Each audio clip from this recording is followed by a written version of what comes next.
అవటమే మీ లక్ష్యమా? MBBS సీట్ల guidance కోసం తప్పక విచ్చేయండి మెగా ఎడ్యుకేషన్ మేళా. ఆనాడు ఇరిగేషన్ శాఖ మంత్రిగా ఉన్న గౌరవ హరీష్ రావు గారిని,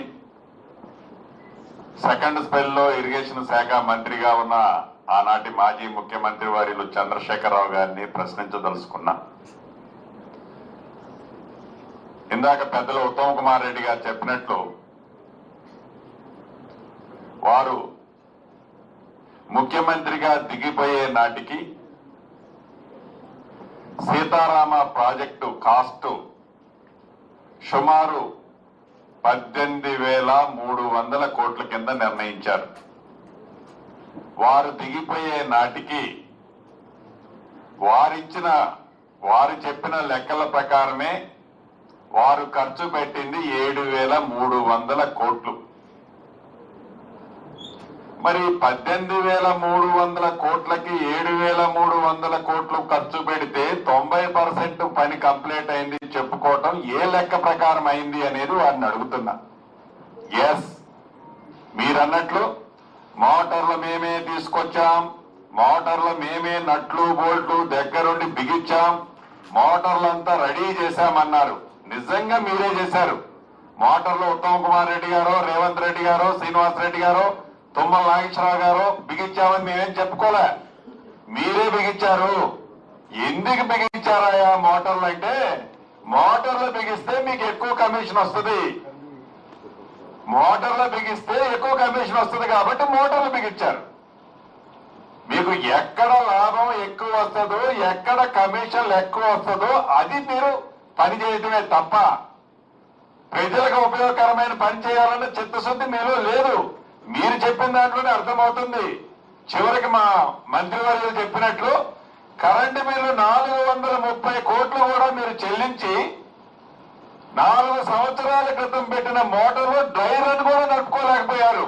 అంటే డ్రై రన్ చేస్తే 430 కోట్లు ఎలక్ట్రిసిటీ డిపార్ట్మెంట్ కడితే దాంట్లో నుంచి మీకు రావాల్సింది రాదు కదా.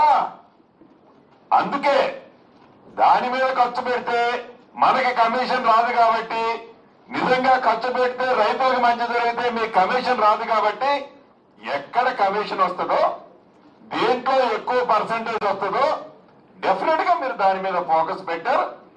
దాని మీద పెట్టే ఈనాడు మేము 90% చేశాము, మేము మోటార్లన్నీ కరెంటు వైర్లన్నీ బిగిస్తే ఉత్తమ్ కుమార్ రెడ్డి గారు వచ్చి స్విచ్ ఆన్ చేశారు అంటున్నారు. బిగించింది మీరే. ఎక్కడైతే ఎక్కువ డబ్బు మిగులుతుందో ఆ ఐటమ్స్ చేసుకుంటూ పోయారు. అనేక వేదికల మీద మా మంత్రి గారు నేను చెప్పాం, కమిషన్ల కోసమే మీరు ఆలోచించారు తప్ప కుక్క కోతుల్లాగా ఒక సైంటిఫిక్ గా మీరు పని చేయలేదనేది అనేక సందర్భాల్లో చెప్పాం. చెప్పింది నిజం. నేను సీతారామ ప్రాజెక్టు 0 నుంచి ఎండ్ దాకా కెనాల మీద తిరిగా. మీరు తిరిగి మాట్లాడుతున్నారు, నేను తిరిగి మాట్లాడుతున్నా. మాజీ మంత్రివర్యులు ఒక్కసారి ఆలోచించుకోండి. మీకు చిత్తశుద్ధి లేదు. ఖమ్మం జిల్లా మీద ప్రేమ ప్రేమ వలకబోసి చెప్తున్నారు కదా. ఖమ్మం జిల్లా ప్రజలు 2014లో మిమ్మల్ని ఆదరించింది 1 సీటు, 2018లో మిమ్మల్ని ఆదరించింది 1 సీటు, 2023లో పొరపాట్లు అది గెలిచింది నా శిష్యుడు నా బొమ్మ పెట్టుకొని, ఆడగెలు గెలిచింది 1 సీటు. ఖమ్మం జిల్లా ప్రజలు ఎప్పుడు మీ మాయ మాటలు, మీ మాటలు, మీ మామ మాటలు, మీ ఇద్దరు మాయ మాటలు ఎప్పుడు ఖమ్మం జిల్లా ప్రజలు నమ్మలేదు, విశ్వసించలేదు. భవిష్యత్తులో కూడా మీరు ముక్కు నేలకు రాసిన ఖమ్మం జిల్లా ప్రజల నుంచి కానీ, ఖమ్మం జిల్లా సీట్ల గురించి కానీ మీకు గతంలో వచ్చిందన్నా ఒక్కటి వచ్చింది. మళ్ళీ ఎప్పుడన్నా ఎన్నికలు వచ్చినప్పుడు మీకు వచ్చేది బిగ్ జీరోనే. కాబట్టి ఖమ్మం జిల్లా ప్రజల గురించి, ఆ ప్రాంతాన్ని గురించి మాట్లాడే నైతిక హక్కు, ఆ గిరిజన ప్రాంతం గురించి మాట్లాడే నైతిక హక్కు మీ ప్రభుత్వానికి, మీ ఆనాడు పరిపాలించిన మీ ప్రభుత్వానికి లేదని మరొక్కసారి ఈ వేదిక మీద నుంచి మీకు చెప్తున్నా. ఈ ప్రభుత్వాన్ని మీరు విమర్శించేది. మీరు రాజకీయం చేయాలి అనుకుంటే డెఫినెట్ గా మీరు రాజకీయం చేయండి. కానీ కాంగ్రెస్ పార్టీలో ఉన్న నాయకులు ఇంకొకటి కూడా అంటున్నారు, మంత్రులు పోటీ పడుతున్నారట ఖమ్మంలో. ఖమ్మం మంత్రుల గురించి నీకు బాగా తెలుసు. ఖమ్మం మంత్రుల గురించి, ఖమ్మం రాజకీయం గురించి మీకు తెలుసు, మీ మామకి తెలుసు. ఖమ్మం ప్రజల పౌరుషం ఎలా ఉంటుందో తెలుసు.